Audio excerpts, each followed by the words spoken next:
Hello, my name is John Carlin. I'm the president of MTM. At the annual members meeting in October, one of the normal topics we update you on is what the year looks like. That is, are we having a profitable year and what's the anticipation of dividends that will be declared at the February board meeting and checks distributed in March. To do that this year, we're doing it by tape, but we want to give you that same early look of what the year looks like. So, Chris, please tell us about 2020. Hi, I'm Chris Dobler. It's been an unusual year this year. We've had a lot of things happening, but we're still looking reasonably good. And the financials are strong in spite of everything, lagging behind last year a little bit, but not significantly. In fact, back in May, when we met with our board, we anticipated as much as a 15% drop in our premium income. And it would appear that that is not happening at this point. So, barring anything significant happening in these last 2 months of the year, we should be on target to be putting out a dividend come next March. MTM is a small company. We have 937 members, and therefore the results can fluctuate. But based on now data that is almost 10 months through the year, we only have 2 months to go, and barring some surprise large event, the dividend sure looks like a likely outcome. So with that, we will look forward to closing the year at 12/31, presenting the profitability results to the board of directors in February, and then hope to see you in March. And this year again, we hope that we'll be delivering the checks in person, and I look forward to seeing you.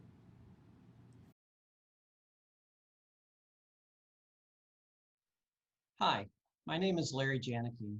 I am president of the MMA Service Corporation.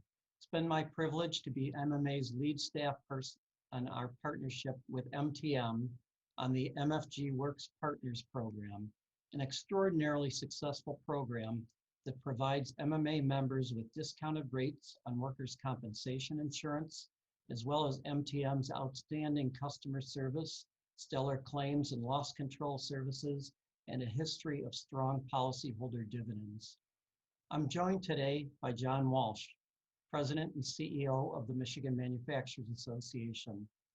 John and I had both wished that we'd be able to have this conversation with you in person during MTM's annual meeting, but like a lot of things in life this year, COVID just wouldn't let that happen. Our hope is that we can provide you with some insight into how manufacturers have fared during the last 7 or so months, and we'll look forward to seeing you face to face next year. To get started, I'll share a little bit of information about us, and then John and I will share our perspectives on how the pandemic has impacted Michigan's manufacturing industry.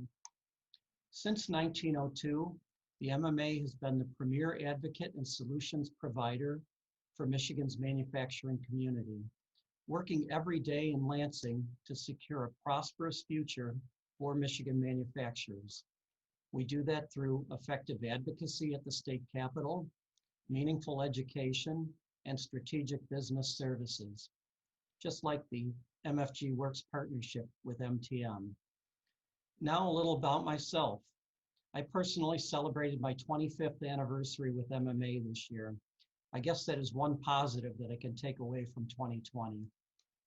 I've been in my current role of MMASC president for the last 10 plus years. In this role, I manage the strategic business services that are available to the MMA membership. These include our insurance programs, MTM for workers' comp, Blue Cross Blue Shield and BCN, and MetLife, which offers dental, life, and disability products. In addition to insurance, we also offer a variety of discounted industrial, business, and HR-related services. Now, John, on the other hand, is relatively new to MMA, being named president and CEO in January of this year. Before taking on the role as MMA's leader, John served as state budget director for Michigan, where he was responsible for coordinating all aspects of the state's $57 billion budget. Prior to that, he served as director of strategic policy for Governor Rick Snyder and for 3 terms in the Michigan House of Representatives. John previously served as an executive at Schoolcraft College and was founder and principal with the law firm of Raymond, Walsh and Enright. He also practiced law at Lewis, White and Clay and was senior counsel with Unisys Corporation. John came to MMA with extraordinary experience and with a clear vision for the future of our organization and the manufacturing industry.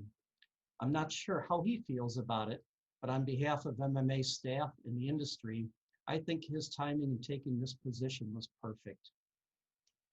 John, let's start by talking a little bit about how the manufacturing industry looked to you at the start of 2020. Sure. And before I answer that, Larry, thanks for the introduction and the kind words. And to everyone watching, we appreciate the opportunity to be a partner with MTM and have this opportunity to share some thoughts, maybe some insight today. Surely wish we could have done it in person, as Larry said, but we'll do our best today to leave you with something that could be helpful to you moving forward, and hopefully we can be entertaining while we're at it. So when I arrived here in January, manufacturing was at about 628,000 employees in the state of Michigan. Manufacturers here and across the country knew that it might be a little bit of a slower year than 2019, but they still predicted growth, just a little bit over 2%.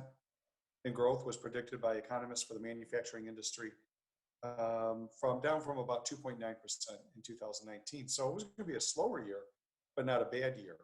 That said, everyone thought that 2021 might show a bit of a recession in manufacturing, maybe something not catastrophic, but certainly a slowdown after 10 years of growth.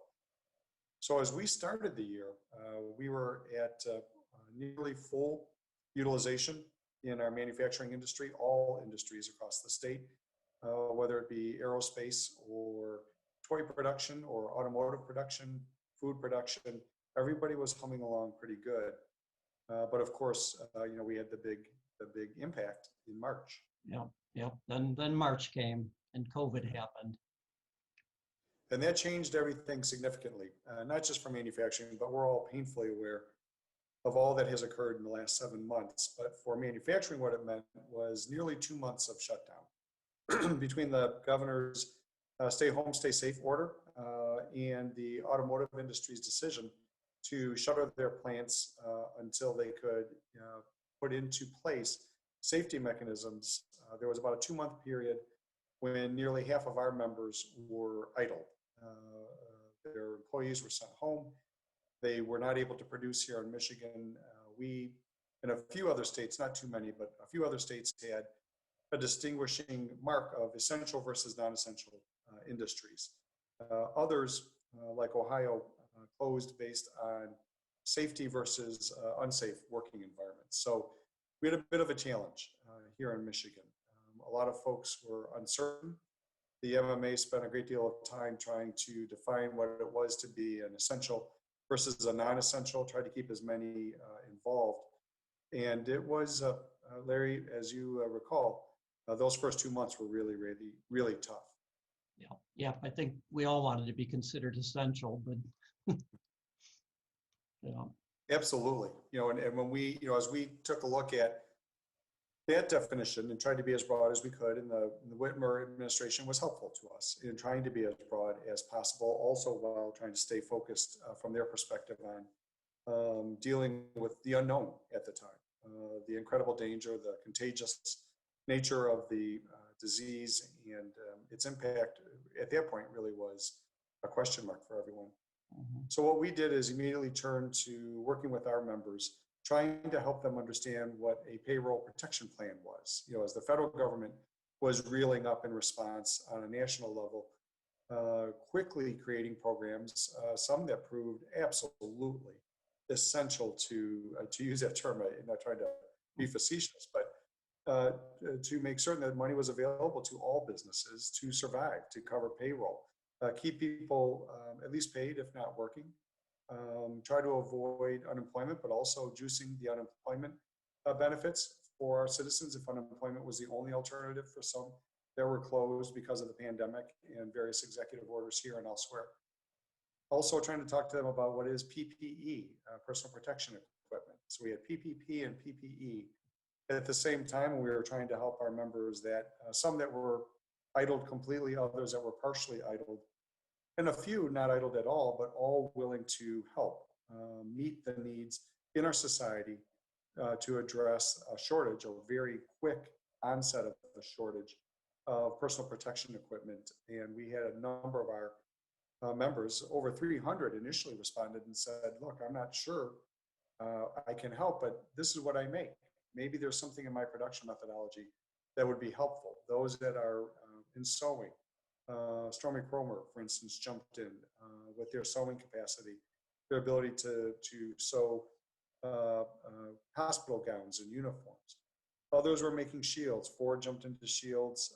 Ford with partnerships, GM with partnerships, jumped into making ventilators. Many of our members started to make sanitizer from the chemicals that they had on hand. Others were turning to temporary barriers for social distancing. So everybody was helping in some method where they could, where it made sense, where it was logical.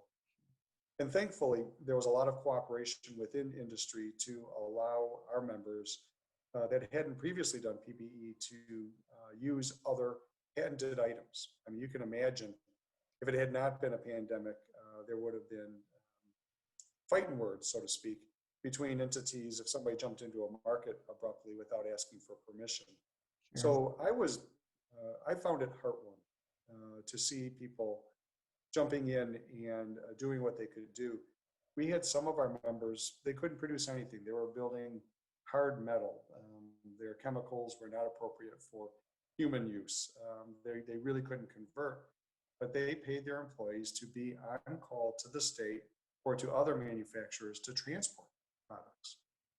So it really was remarkable going through that process. So a lot of education, a lot of coordination with the state, a lot of coordination with our members. It wasn't always pretty. It wasn't always seamless like it might seem in the movies. But in the end, we did get products to where they needed to go. You know, as you're, describing that, I think back to those days, and it really was, it's stunning to think about how much happened in such a short period of time. So I guess where are we now? How's the industry doing now? So at the present time, the good news is all of our members are back up and running. The entire industry is operating here and across the US and around the world. There was some shakeout. Some companies that might have been a little weak heading in might have closed their doors, moved or consolidated with others, and I think we'll still see some of that. But the industry itself came out sound. The unfortunate part is worldwide demand remains soft. So as I mentioned previously, we had 628,000 employees in Michigan alone in the manufacturing industry, and we are probably at about 560,000 now as of the end of August. So we haven't quite fully recovered in terms of the employees coming back. What you might be seeing is if you had a company that was operating 2 shifts in February, they might be down to a single shift now, or they may be running a shift for shorter hours. In between, they're doing cleaning to help address any potential danger from COVID transmission. The good news is our members that operated overseas learned some lessons early on, even before March, and were able to bring those back to their domestic productions and freely shared their lessons, their risk mitigation lessons, their safety lessons with all of our members, with all of industry. It was phenomenal. Again, just to talk about the level of cooperation, we are a membership organization. We cater to those that are a member here. But early on, we agreed that whatever resources that we had that we thought helpful to the manufacturing industry needed to be available to the entire manufacturing industry. So startup guides, how to get your business going, how to operate safely and productively, how to put into place a hazard mitigation plan that was required under one of the executive orders, how to find your products. These are all things that we cooperated quite closely with our members and others. And then in addition to that, Larry, we spent a lot of time working with my counterparts, the other CEOs at the Michigan Manufacturers Association, and the Small Business Association, and several other large statewide or regional business associations so that we could speak with one voice to our federal and state counterparts. All of that, back to your question, is I think helped manufacturing to recover fairly quickly and smartly. Yeah. It is, like I said, it is amazing to that we've gone through all this in such a short time, and I've never been, ceased to have been amazed by our members and what they've done. From the very, very beginning of the crisis, they never backed down from any challenge that was thrown their way. And the recovery we're seeing now is remarkable as well. So where do you see the industry going from here? So from here, we're hoping for growth. We've not done a formal survey of our members. We're planning to do that shortly. But anecdotally, and what I'm using primarily as a source is our board, which is over 20 members, nearly 30 altogether. And working with some of our larger committees, just asking where members think they're headed. Folks expected to remain tight through the end of the year and probably the first, maybe the second quarter of next year. But there is a confidence, a cautious confidence, that we will continue to move forward. It may take, again, through the second quarter to get back to that employment level of 628,000 folks. So that's one piece. The second piece is with all that we've learned, all of the safety protocols that have been put into place individually by companies because they are accustomed to dealing with risk management just by the nature of their business, but also because of the requirements of CDC or MIOSHA or executive orders. We have a very safe environment. Our track record since reopening in May has been stellar. It's really quite safe to be at work. You on occasion are going to have an individual that arrives at work with COVID, but there are often, well, always, there are procedures in place to help that person get the help that they need, and also to make certain that the exposure is limited in the workplace. And as a result, looking at numbers every week from our industry, we are one of the safest places. Working in a manufacturing facility is, and I'm saying it with a smile on my face, but I mean it sincerely, it's one of the safest places to be right now in our country. So we're proud of that, and we'll continue to move forward. Some of the opportunities that our members are looking at, you'll always learn from any kind of a challenge, and this was a doozy, for lack of a better word, that confronted us all, is can they streamline their operations? Of course, they were already deeply embedded in looking at Industry 4.0, greater integration between machines and humans, greater automation. That will continue, and perhaps that pace will accelerate. And that also means that we need to make sure that our employees are trained to work with the machines as they become automated. So we're still looking at talent as a big deal. Some opportunities for us might be the continued production of PPE. At one point, and so you can't hold me to this exact number of folks, but I'm going to give you some rough numbers. In May, early May, worldwide production on a daily basis of personal protection equipment was around 200 million pieces a day. And that was all in masks of all types of masks, face shields, gowns, gloves, hats, you name it, everything that's needed for an individual, let alone somebody in a first responder capacity. That number is now closing in on 800 million pieces a day, and that will continue for some period of time. Some domestic manufacturers have picked up and helped with that, but a lot of it was increased production from overseas. That is continuing. Much of the production, it was in China. They've increased and continued to do so. I do think that there are some opportunities there, but I don't think they're as great as we might have thought originally. I think we thought this could be a brand new industry for the U.S.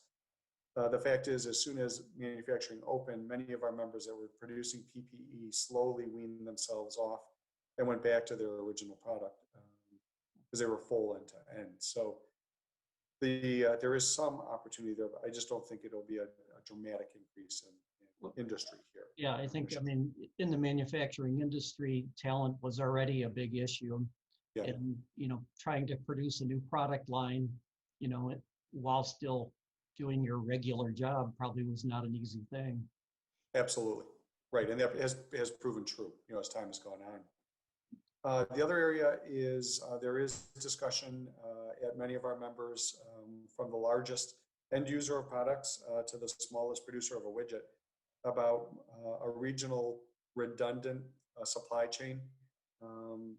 There is great efficiency in having a just-in-time supply chain. There's great efficiency in creating a worldwide supply chain.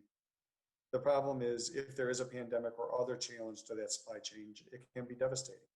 As we saw, if you remember, grocery stores not having the toilet paper or other products, they just couldn't get there. It was a huge industry shift that happened abruptly. So some redundancy is probably a good idea. We don't know how that's going to define itself, but we are working closely with our members to help them identify opportunities to do so. Great. Anything from the advocacy side that you want to comment on that MMA has worked on, during this? Yeah, thank you. Thanks for bringing that up. That also has been busy. We have a good dedicated team and a long history working with the administration and with the legislature. And from the get-go, we worked closely here with the administration on unemployment insurance claims. I'm sure you remember there was a great bit of difficulty early on, simply because over 1 million people in a matter of weeks, not months, in a matter of weeks, were filing unemployment claims. We worked closely with them to get the word out to our members and to their employees on how to apply, begging for a degree of patience because it was required. There was no way to step up immediately, and then in turn, holding the administration accountable and helping them with suggestions on how they can speed up the process. So we were working both ways to accommodate that. In addition, there were a number of legislative initiatives to help soften the blow of not having a lot of income for a couple of months. Sometimes it was simply delaying payments that would be due to the state for taxes or other fees, licenses being postponed for a bit, taking advantage of some money that was available from the state coffers, as well as from the CARES Act at the federal level, to provide additional loans and support and grants in some cases for our members to survive. We're proud of all those successes. Working very closely with the administration before the executive order was issued with regard to how to open safely, we had a huge influence there. Again, something that we were very proud of. At one point, the administration was considering an insistence that masks be worn at all times in all spaces in a factory. For those of you that have been to a modern factory, you know that there can be individuals who are 30 or 40 feet away from another coworker, let alone 6 feet away. They may not need the mask. 6 feet is the CDC recommended distance. We think that that's appropriate. If you're 30 feet away, we felt that there would, be a very difficult time having members getting employees to comply when they felt safe or in distance, but also some difficulty in breathing. Most factories are well ventilated, operate well, but some are still hot and some are still difficult circumstances to work in. The legislature heard us. Some of their team visited some of the facilities, and we came up with a reasonable accommodation on mask wearing, which is when you're in public and within 3 to 6 feet of another individual. Wear it as you move from your workstation to another. Wear it when you're working with somebody to move machinery. And that has worked very, very well. That was really welcomed by our members and by the unions and individuals working in the manufacturing industry. Another area where Mike Johnston on our team spent a lot of time was standing up a procurement system with the Michigan Economic Development Corporation so that folks could go in and say, I have personal protection equipment, and somebody else could say, I need it, and putting them together. Took a little bit of time, but it came off successfully, and that was helpful as we rolled into kind of the June, July timeframe. That really helped. Of late, we've been spending a lot of time working with the legislature following the Supreme Court decision So if you'll, just in quick summary, if you'll recall, the Supreme Court indicated that the governor had to work with the legislature moving forward on a declaration of emergency and the declaration of emergency orders. The decision was immediate. And what that did is it invalidated all of her prior executive orders since a date in May. I can't remember the exact date. We worked closely with the administration and the legislature to make sure that they issued orders and a piece of legislation that actually was passed last week, several pieces actually, that helped provide stability for industry in terms of social distancing, following CDC recommendations, mask wearing, and so on, so that we all understand what our playing field is. As employers, it's important because the Supreme Court decision, whether you agree with it or not, it did not end, obviously, the threat from COVID.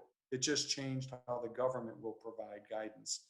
And what we had the opportunity was to, as an industry member and a leader, say these are things that we think are still important. Please keep these. We don't like those so much. It was a very, very positive give and take process. And the last piece I would, sorry. Oh, I was going to say, one thing that's that I know is important to manufacturing members is they brought people back to work. They did it safely. They don't want to see the issues that might come as a result of somebody maybe contracting COVID and blaming the employer. Where do we stand precisely in terms of liability issues? Yeah, that's absolutely correct. It's for the safety of their employees and also for the long-term ability to continue to operate for the employers moving forward. And liability is a good segue because I was going to just touch on that. We were able to get liability protection language adopted last week as well. At the exact same time as we were addressing some of the safety issues I mentioned, as well as unemployment insurance continuation moving forward. In short, and this is really truly in short, we could spend a webinar on it, but if an employer has substantially complied with CDC recommendations, MIOSHA recommendations, or any legislation or executive order that's applicable and enforceable, if they've substantially complied with those requirements to keep their employees safe, the presumption is that they've met the standard, and the hope is that will avoid meaningless or not meaningless, but something that it's unsupported litigation. Somebody is sick, they claim they got it at work. So long as that employer can show that they did all the things that they were asked to do by the authorities, then unless there was some reckless, gross negligence involved, they're going to be able to move forward and continue to operate. So that's a big piece. And we did get some language in that will help protect manufacturers who jumped into the PPE fold quickly because the demand was so dire, so immediate. Unless, again, there was gross negligence or some reckless conduct, we want our manufacturers protected in those regards. Okay. I know you had at least one opportunity to be at one of the governor's press conferences. I believe it was the Frontliners program. Do you want to talk a little bit about that? Sure. So to go back to a comment both Larry and I made about talent, it was and remains a huge issue for the manufacturing industry, finding the right people to fill the jobs that are here today, but also what we predict in the future. Being able to fill those jobs will be critical to our success vis-a-vis other states or even overseas competition. The futures for Frontliners is the governor's use of some of the CARES Act money from the federal government to help skill up our current employees in the manufacturing industry so that you can apply. You have to apply before the end of the year to get a student off to a community college or a technical program. So again, they can continue to advance their skills and be in a position where they can be better employed, better future for themselves, more productive for their employees. So the governor asked me to participate in her press conference, was really pleased to do that because it's an important program that we work closely with her on. And then she followed in quick order as the next budget was moving forward to work with the legislature.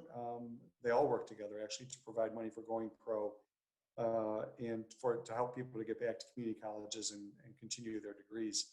So we're very, very pleased with those efforts. That's great. You know, that's probably a great way to wrap things up today. You know, while there are still significant challenges out there, there are tremendous opportunities as well.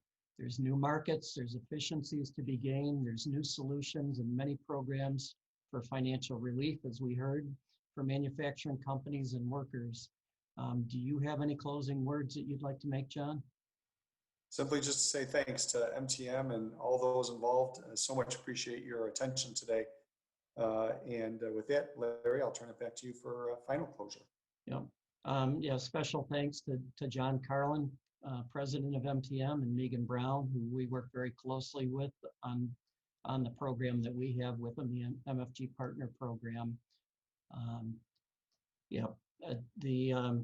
know, if you wish to look at any of MMA's COVID-19 resources, they are available. You can go to mimfg.org/COVID-19. Also, you'll want to check out MTM's website. I know they beefed up their safety program during the pandemic, I think doubling the number of offerings they had in their safety video area. So that's another one to check out. And if you ever need to reach John or myself or any of the MMA staff, you can just reach out to us at ask@mimfg.org. That's ask@mimfg.org. So thank you for your time today and have a good day. Thank you, everyone.